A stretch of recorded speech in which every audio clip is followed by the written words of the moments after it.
कि आपके बच्चा रात में खांसी से सो नहीं पा रहा है तो ये ड्रॉप बहुत काम की हो सकती है।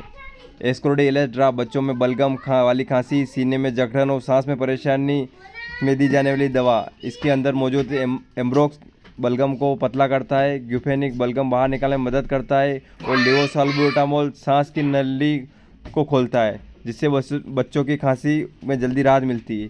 यह दवा हमेशा डॉक्टर की सलाह से ही दे, खुद से डोज ना बदले। वीडियो पसंद आए तो लाइक करें।